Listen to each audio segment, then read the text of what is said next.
والصلاة والسلام على سيد الأنبياء والمرسلين وعلى آله وأصحابه أجمعين. أما بعد فأعوذ بالله من الشيطان الرجيم. بسم الله الرحمن الرحيم. ربنا لا تجعلنا فتنة للقوم الظالمين.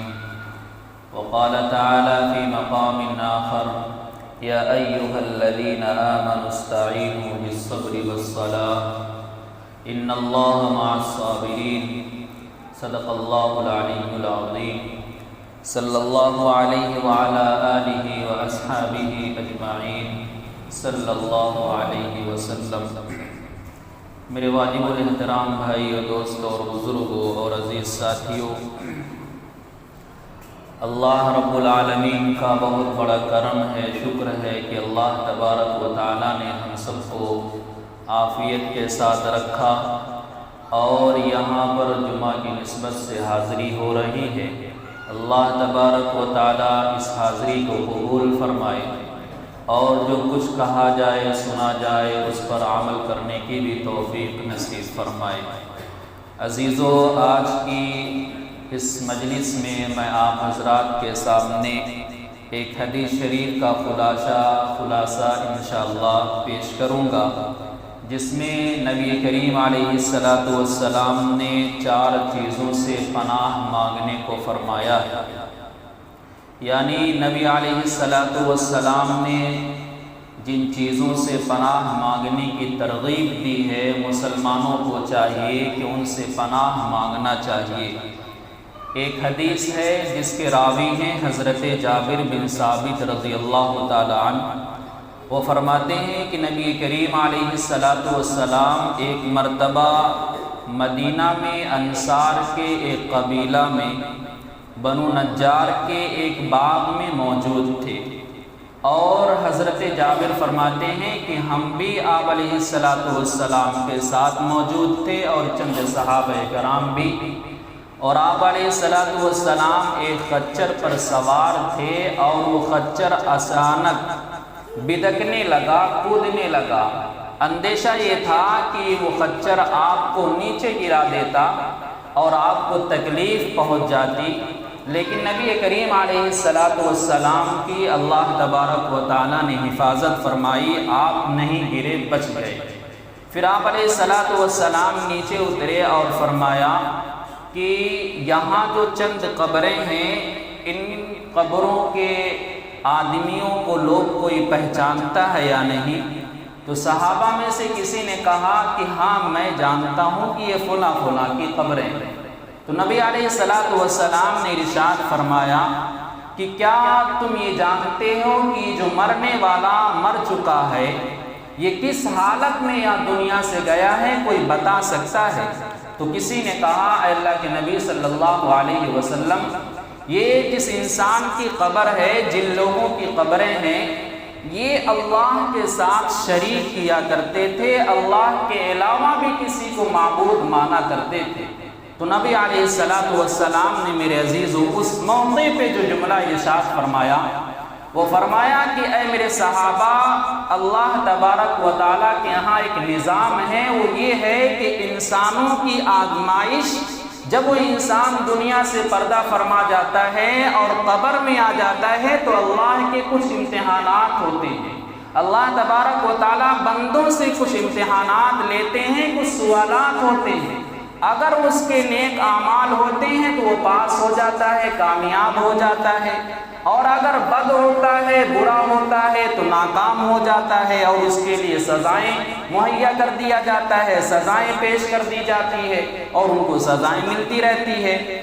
تو اس موقع پہ اللہ کے نبی علیہ السلام نے فرمایا کہ اے میرے صحابہ، اگر میں تم لوگوں کو یہ بتلا دوں کہ یہ جن لوگوں کی قبریں ہیں کس وجہ سے ان کو عذاب ہو رہا ہے اور کون سا عذاب ہو رہا ہے، اگر میں تمہیں بتلا دوں تو تم مردوں کو قبر میں دفن کرنا بھی چھوڑ دو گے۔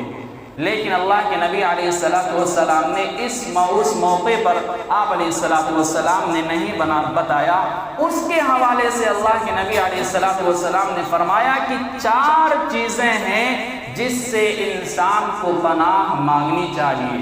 اللہ تبارک و تعالیٰ سے ہمیشہ دعا کرنا چاہیے، اور کہیں ایسا نہ ہو کہ ہم غفلت میں اپنی زندگی گزار دیں اور ہم یوں ہی چلے جائیں اور ہماری زندگی میں نہ ہی نیک اعمال ہوں اور نہ ہی اچھے اعمال ہوں، تو ہمارا کیا رویہ ہوگا اور ہمارا کیا حال ہوگا۔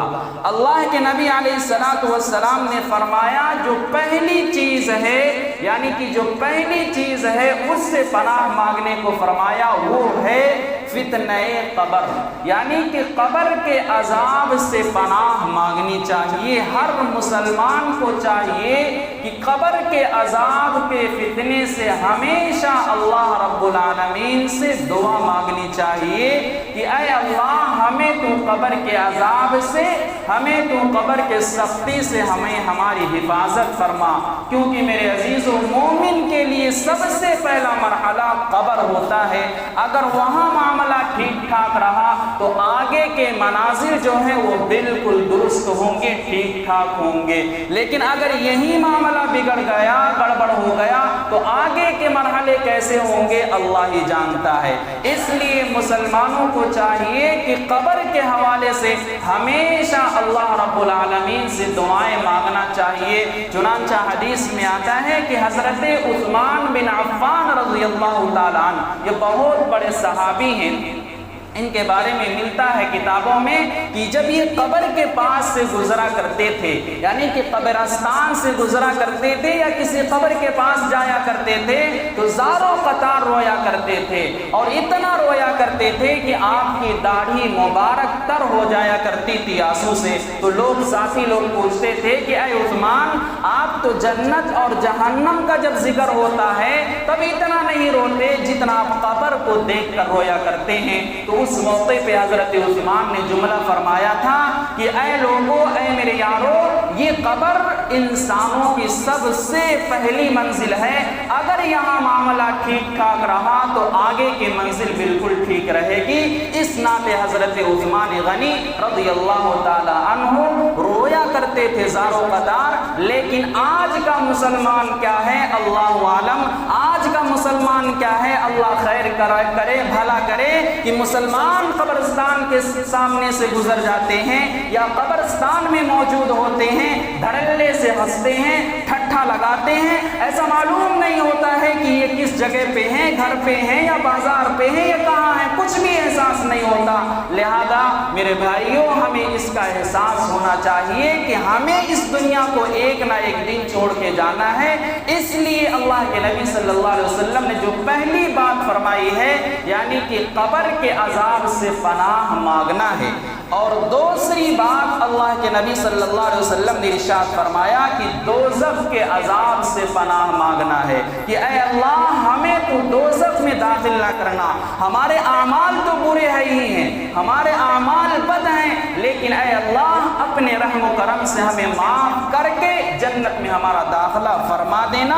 اور تیسری بات اللہ کے نبی علیہ السلام نے جو ارشاد فرمایا ہے میرے عزیزوں، وہ فرمایا ہے کہ ظاہری و باطنی فتنے سے پناہ مانگنا چاہیے۔ ظاہری اور باطنی فتنے سے اللہ تبارک و تعالیٰ سے ہمیشہ پناہ مانگنا چاہیے اور دعا کرنا چاہیے۔ اب سوال ہوتا ہے کہ ظاہری فتنہ کیا ہے، باطنی فتنہ کیا ہے؟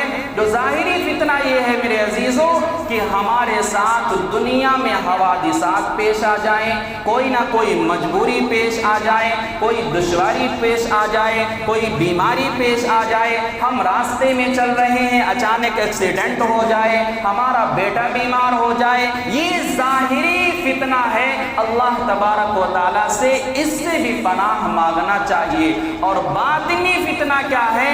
باطنی فتنہ یہ ہے میرے عزیزو، جو بہت بڑا ایشو ہے، وہ کیا ہے کہ دل کا بڑا ہو جانا، یعنی دل کا خراب ہو جانا، دل گھمنڈ میں چکنا چور ہو جائے. یعنی کوئی انسان ہے، اگر اس کے پاس عہدہ آ گیا، کوئی مال و دولت آ گیا، تو کہنے لگے، وہ سوچنے لگے کہ اب ہم سے بڑا کوئی ہے ہی نہیں. اور اگر کوئی نمازی ہے، تہجد گزار ہے، اور اپنے آپ کو یہ سوچنے لگے کہ اب میں ہی نیک ہوں، میرے علاوہ کوئی ہے ہی نہیں، باقی سب برے ہیں، تو یہ بہت بڑی چیز ہے، جو بہت بری عادت ہے. یعنی یہ باطنی فتنہ ہے. اللہ تبارک و تعالیٰ سے اس سے بھی ہمیشہ پناہ مانگنا چاہیے اور دعا مانگنا چاہیے کہ اللہ ہمیں تو ظاہری اور باطنی فتنے سے ہمیشہ محفوظ رکھنا. یعنی کہ دنیا میں کوئی بیماری نہ آئے، دنیا میں کوئی حادثات ہمارے ساتھ پیش نہ آئے، اور باطنی یعنی کہ ہم دل میں اپنے آپ کو کبھی بڑا نہ سمجھیں، ہم دل میں کبھی اپنے آپ کو سب سے اچھا نہ سمجھیں. یہ ہمارے اندر یہ کیفیت اللہ پیدا فرما دے. اور چوتھی بات اب جو اللہ کے نبی صلی اللہ علیہ وسلم نے میرے عزیز و ارشاد فرمایا ہے، وہ فرمایا کہ دجال کے فتنے سے ہمیشہ پناہ مانگنا چاہیے.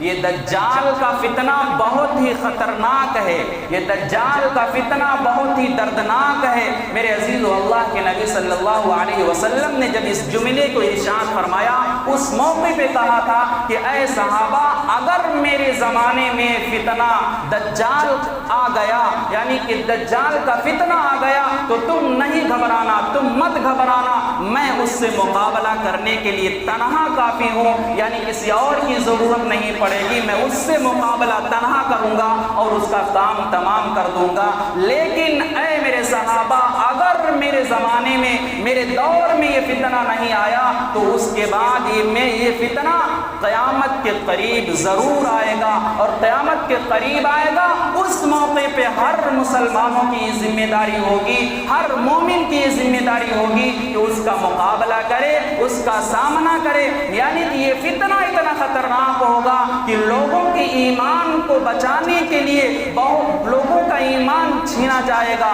لوگوں کے ایمان کو سلب کیا جائے گا. یہ اتنا خطرناک فتنہ ہے. اس لیے میرے عزیزو، چوتھی جو بات اللہ کے نبی صلی اللہ علیہ وسلم نے ارشاد فرمایا ہے، یعنی کہ دجال کے فتنے سے پناہ مانگنا ہے، تو ہمیشہ میرے عزیزو ہر مومن 5 وقت کی نماز میں ہمیشہ اللہ تبارک و تعالیٰ سے یہ دجال کے فتنے سے پناہ مانگنے کی دعا کرنی چاہیے. 4 چیزیں جو اللہ کے نبی صلی اللہ علیہ وسلم نے ارشاد فرمائی ہے، میں نے آپ کے سامنے ایک ایک کر کے بیان کر دیا ہے. اب آپ کی ذمہ داری ہے اور میری ذمہ داری ہے کہ ہم اور آپ ہوش و حواس میں رہ کر کے اپنی زندگی گزاریں. کہیں ایسا نہ ہو کہ ہماری زندگی لغو و لعب میں گزر جائے، کہیں ایسا نہ ہو کہ ہماری زندگی ادھر ادھر میں گزر جائے، کہیں ایسا نہ ہو کہ ہماری زندگی ایک دوسرے کو دیکھا میں گزر جائے. یعنی کہ کون انسان کیسا ہے کیسا نہیں ہے، یہ تمام چیزیں انسان دیکھے بغیر سب سے پہلے اپنے آپ کو دیکھے. یعنی اپنے من میں ڈوب کر پا جا سراغ زندگی، اپنے من میں ڈوب کر پا جا سراغ زندگی. تو اگر میرا نہیں بنتا تو کم سے کم اپنا بن جا. یعنی کہ کسی انسان کو اگر کوئی انسان نفع نہیں دے رہا ہے، نقصان نہیں دے رہا ہے، تو کم سے کم میرے عزیزو انسان کو چاہیے کہ وہ اپنا فائدہ اٹھا لے، اپنی ذات کو درست کر لے، اپنے ذات کو سیدھا راستہ چلنے والا بنا دے. یعنی کہ نبی کریم علیہ السلام کے راستے پر چلے، صحابہ کے راستے پر چلے. آج جو دور مسلمانوں کا چل رہا ہے میرے عزیزو، بہت ہی افسوس کا مقام ہے، بہت ہی افسوس کا مقام ہے. جتنی مرتبہ افسوس کا لفظ کہہ دیا جائے کم ہے، لیکن میرے عزیزو بس اتنی بات کافی ہے. اگر ہمیں اور آپ کو دنیا اور آخرت میں کامیابی چاہیے تو اہدنا الصراط المستقیم پر آنا پڑے گا. اللہ تبارک و تعالیٰ سے دعا ہے کہ اللہ تبارک و تعالیٰ ان ٹوٹی پھوٹی باتوں کو قبول فرمائے اور مجھے بھی اور آپ کو بھی عمل کرنے کی توفیق نصیب فرمائے. آمین. وآخر دعوانا الحمدللہ رب